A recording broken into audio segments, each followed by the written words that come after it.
Hello everyone and welcome to form an India. ये एक NGO है जो पुरुष और बच्चों के हित में काम करती है, तो हमें सपोर्ट जरूर कीजिए and join us in this movement. एक पति होने के नाते ये आपका फर्ज बनता है कि आप अपनी पत्नी के सपनों को पूरा करें, और आप जी जान लगा भी देते हैं अपनी पत्नी के ख्वाहिशों को पूरे करने के लिए। लेकिन फिर आपकी पत्नी आप ही को धोखा देकर चली जाती है, तब आप क्या करेंगे? ऐसे ही एक घटना के बारे में मैं आज आपको बताने जा रही हूँ। ये घटना है बटाला, पंजाब की। हरमिंदर सिंह की शादी होती है राजवीर से 2012 में। सब कुछ ठीक चल रहा होता है और सब इस शादी से खुश भी है। शादी के बाद राजवीर ये कहती है कि उसे फर्दर स्टडीज करनी है और उसके लिए उसे कनाडा जाना है। अब हरमिंदर सोचता है कि ये तो अच्छी बात है कि उसकी पत्नी आगे पढ़ाई करना चाहती है। हरमिंदर ये भी सोचता है कि अगर राजवीर इन फ्यूचर एक अच्छा जॉब कर पाती है और एक अच्छे पोजीशन में पहुंच पाती है, तो हरमिंदर भी बाद में कनाडा जाकर अपनी पत्नी के साथ सेटल हो जाएगा। तो इसी कारण हरमिंदर ये डिसाइड करता है कि वो अपनी पत्नी को कनाडा भेजेगा फॉर फर्दर स्टडीज़। फिर हरमिंदर अपनी पुश्तैनी ज़मीन बेच देता है, खेतों में लगातार दिन रात काम करता है और पैसे इकट्ठे करता है अपनी पत्नी को कनाडा भेजने के लिए। पैसों का बंदोबस्त करने के बाद हरमिंदर कनाडा के एक अच्छे कॉलेज में राजवीर का एडमिशन कराता है। फिर एक साल बाद राजवीर कनाडा से वापस आती है अपने घर, यानी कि अपने ससुराल। पर कनाडा वापस जाने के कुछ दिन पहले ही राजवीर प्रेग्नेंट हो जाती है। पर क्योंकि राजवीर की पढ़ाई अभी तक पूरी नहीं हुई थी, तो हरमिंदर या उसके घर वाले कोई उसे रोकता नहीं है। पर हाँ, हरमिंदर ये कहता है कि वो किसी को राजवीर के साथ कनाडा भेजेगा ताकि वो उसका ध्यान रख सके। लेकिन राजवीर मना कर देती है और ये कहती है कि वो अपना ध्यान खुद रख लेगी और उसे किसी तरह का कोई प्रॉब्लम नहीं होगा। फिर राजवीर कनाडा चली जाती है। कनाडा जाने के बाद राजवीर अपने पति और ससुराल वालों से अक्सर बात करती है, एक अच्छा रिलेशन मेंटेन करती है। पर कुछ टाइम बाद राजवीर के बिहेवियर में थोड़ा बदलाव आने लगता है। वो थोड़ा हरमिंदर को इग्नोर करती जाती है, उससे कम बात करने लगती है। फिर हरमिंदर को भी समझ में आ जाता है कि कुछ तो गड़बड़ है, कुछ हुआ है जिसकी वजह से राजवीर उससे बात नहीं कर रही है ठीक से। फिर कुछ वक्त बाद हरमिंदर को ये पता चलता है कि राजवीर ने दरअसल उनका बच्चा गिरा दिया, उसे अबॉर्ट कर दिया। इस बात से हरमिंदर और उसके परिवार वालों को काफ़ी धक्का लगता है।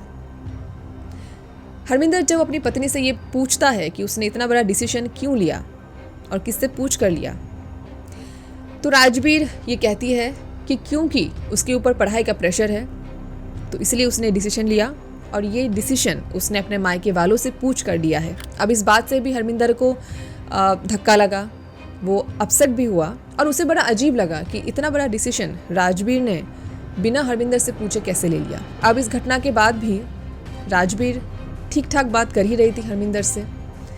फिर 1 साल बीता, 2 साल बीता और धीरे धीरे राजवीर का बिहेवियर और चेंज होने लग गया।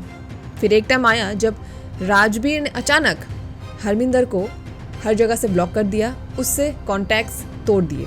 अब हरमिंदर ने राजवीर से मिलने के लिए कनाडा जाने की बहुत कोशिश की, लेकिन हर बार उसका वीज़ा रिजेक्ट हो जाता था, जिसकी वजह से वो कनाडा जा नहीं पा रहा था। फिर कहानी में एक नया मोड़ आया। कुछ टाइम बाद हरमिंदर को ये पता चला कि राजवीर ने कनाडा में एक दूसरी शादी कर ली। अब इस घटना से हरमिंदर और उसके परिवार वालों को एक जोर का झटका लगा। वो यकीन नहीं कर पा रहे थे। इनफैक्ट क्योंकि हरमिंदर का कांटेक्ट हो नहीं पा रहा था राजवीर से, तो वो जान भी नहीं पा रहा था कि एक्चुअली में ये जो न्यूज़ था ये सच है या झूठ। इसके बाद हरमिंदर ने राजवीर के कुछ कनाडा के दोस्तों से कांटेक्ट किया, जिन्होंने ये बताया कि वाकई में राजवीर ने एक दूसरी शादी कर ली एक अमीर आदमी से। उसके बाद हरमिंदर ने राजवीर के मायके वालों से बात की, उन्हें ये कहा कि वो राजवीर को समझाए। लेकिन अजीब बात यह है कि राजवीर के घर वालों से भी हरमिंदर को कोई कोऑपरेशन नहीं मिला। हरमिंदर बड़ा ही लाचार महसूस कर रहा था, क्योंकि वो किसी भी तरह से कुछ नहीं कर पा रहा था। ना वो राजवीर के पास जा पा रहा था, ना वो राजवीर से कांटेक्ट कर पा रहा था, और ना ही उससे राजवीर के परिवार वालों से किसी भी तरह का कोई कोऑपरेशन मिल रहा था। फिर लगभग 8 साल बाद हरमिंदर ने यह फाइनली डिसाइड किया कि अब वो अपनी पत्नी के खिलाफ कंप्लेंट करेगा। तो फिर हरमिंदर पुलिस स्टेशन पहुंचा और उसने अपनी पत्नी के खिलाफ, यानी कि राजवीर के खिलाफ FIR दर्ज कराई। अब पुलिस ने इमीडिएटली कोई एक्शन तो नहीं लिया। इनफैक्ट पुलिस ने ये कहा कि वो पहले इस घटना को इन्वेस्टिगेट करेंगे, पूरी तरह से इसकी जांच पड़ताल करेंगे, इसकी सच्चाई तक पहुंचेंगे, उसके बाद ही वो कोई एक्शन ले पाएंगे। अब देखिए पुलिस स्टेशन में जाकर हरमिंदर ने क्या कहा। पूरा नाम हरमिंदर सिंह है, छोटा हरमन में है। भी हरमन भी मेरे कॉलेज इदा भी कॉलेज ਦੇ ਨਾ ਵਿੱਚ ਜੇ ਆਪਾਂ $300 पे ਕਰ ਦਈਏ ਤੇ ਸਾਰਾ ਖਰਚਾ ਕਾਲਜ ਚੱਕੂਗਾ। ਮੈਂ ਉਹ ਵੀ पे ਕੀਤਾ ਇਹਨੂੰ, ਠੀਕ ਹੈ ਜੀ। ਫਿਰ ਉਹਦੇ ਬਾਵਜੂਦ ਵੀ ਇਹਨੇ ਆਪਣੇ ਇਹਨਾਂ ਪਰਿਵਾਰ ਦੇ ਮੈਂਬਰਾਂ ਦੇ ਮਕਸ਼ੇ ਲੱਗ ਕੇ ਇਹਨੇ ਫਿਰ ਵੀ ਆਹ ਕਦਮ ਚੱਕਿਆ ਵੀ ਮਤਲਬ ਕਿ ਇੱਕ ਬੱਚੇ ਨੂੰ ਮਾਰ ਦੇਣਾ, ਸਮਝੋ ਇਹ ਕੀਤਾ ਕੰਮ। ਉਹ ਤੋਂ ਬਾਅਦ ਵੀ ਚਲੋ ਮੈਂ ਉਹ ਵੀ ਸਬਰ ਕੀਤਾ, ਚਲੋ ਠੀਕ ਆ ਜੀ ਕੋਈ ਗੱਲ ਨਹੀਂ। ਉਹ ਬਾਅਦ ਵੀ ਹੌਲੀ ਹੌਲੀ ਲਾਰੇ ਦੇਖੋ ਕਿੰਨਾ ਟਾਈਮ ਲਾਉਂਦੀ ਰਹੀ ਮੈਨੂੰ, ਹੌਲੀ ਹੌਲੀ ਮੈਂ ਉਹ ਵੀ ਚੱਲਦਾ ਗਿਆ। ਉਹ ਤੋਂ ਲੰਮਾ ਸਮਾਂ ਪੈ ਗਿਆ ਵੇ ਸਰ, ਠੀਕ ਆ ਜੀ।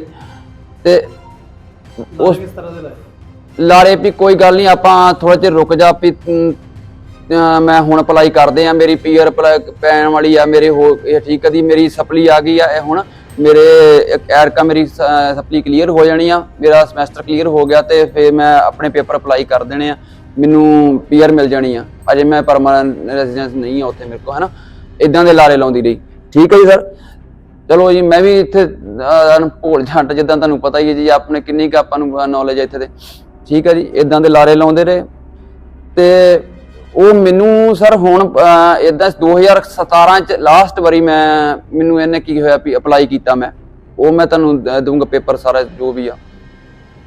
ਉਦੋਂ ਕੀ ਹੋਇਆ ਮੈਨੂੰ ਉਹ एक्चुअली वो अप्लाई नहीं किया गया। अब हरमिंदर के पास सारे एविडेंसेस थे, उसके बावजूद पुलिस ने इमीडिएटली कोई एक्शन नहीं लिया। अब आप जरा सोचिए, अगर आज राजवीर की जगह हरमिंदर होता या कोई पुरुष होता जिसने अपने पत्नी को धोखा दिया हो या फिर धोखे से दूसरी शादी कर ली हो, तो पुलिस इमीडिएटली उस आदमी के खिलाफ एक्शन जरूर लेती, क्योंकि यही आज तक होता आ रहा है। लेकिन आज क्योंकि यही हरकत एक महिला ने की है, पुलिस ने इमीडिएट कोई एक्शन नहीं लिया, जो कि बड़ी ताज्जुब की बात है। इनफैक्ट ये पहली बार नहीं हुआ है, इससे पहले भी ऐसे कुछ घटनाएं घटी है जहाँ पे पत्नियां पढ़ाई लिखाई के बहाने विदेश जाती है और फिर वहाँ जाकर अपने पति को धोखा देकर दूसरी शादी कर लेती है, वो भी उस पति को जिसने उसे पढ़ाया लिखाया, जिसने उसे विदेश भेजा पैसे इकट्ठे करके। अब बड़ी दुख की बात है कि हमारे देश का जो जस्टिस सिस्टम है वो बहुत ही फास्ट एक्शन लेती है जब कोई पुरुष अपराधी होता है, लेकिन जब कोई महिला अपराधी होती है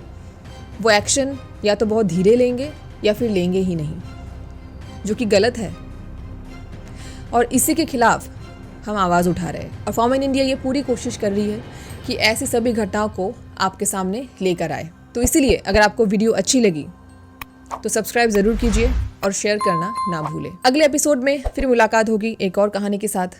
तब तक के लिए keep watching and keep supporting form in India.